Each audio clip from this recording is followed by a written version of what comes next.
On a vu par exemple à la francophonie, Macron snobber la RDC lorsqu'il citait les pays francophones qui sont en guerre. On est d'accord.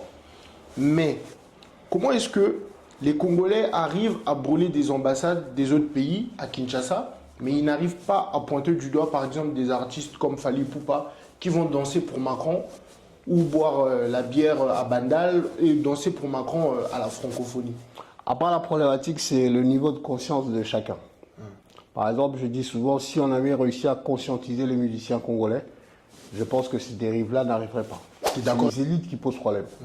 C'est comme ça que quand je vois le discours de Abdoulaye Meiga sur le Conseil des Nations Unies, c'est le ministre somalien, il disait on a un problème avec les élites françaises, pas la population française.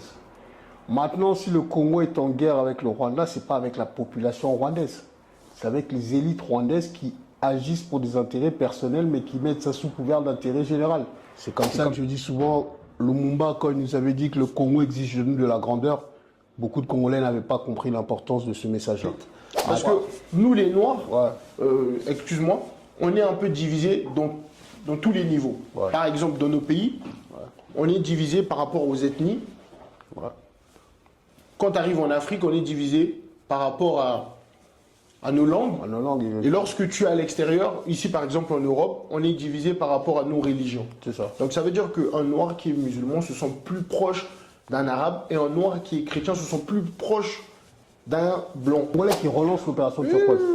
Le président il s'est dit pas, j'ai dit j'aurais aimé être à la place du président. Parce que c'était l'occasion de recadrer Macron et de lui faire comprendre que non. La France est responsable de ce que le Congo est en train de vivre parce qu'ils avaient forcé Mobutu à pouvoir laisser les frontières ouvertes.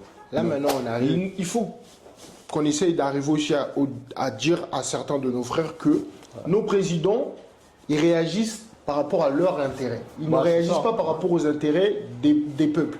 Nous, les peuples, on ne doit pas rentrer dans la manipulation de nos dirigeants. On s'en assez mitigé, mais nous, on est fiers d'être Zérois parce que, avec la situation qu'on vit actuellement avec le Rwanda, pour nous, les Zérois, on se rappelle du général Maé, paix à son âme, qui avait marché sur Kigali. Ça, c'est en 90. Donc, c'est des faits historiques. C'est là où je dis, aujourd'hui, quand je vois les Congolais en difficulté face au Rwanda, c'est là où je me dis, on a beaucoup de lacunes parce que si on avait la maîtrise de notre histoire, et de la géopolitique et la géostratégie de la zone de notre pays, on n'aurait pas ce problème avec les voisins qui essaient de récupérer des terres et des minéraux au Congo. Mais maintenant, on a des Congolais, des Africains qui sont capables d'apporter des solutions pour les Africains. Le cas d'Ibrahim Traoré, aujourd'hui, j'ai beaucoup de Congolais qui disent « Ouais, il nous faut un Ibrahim Traoré ». Non, il n'y a pas ça.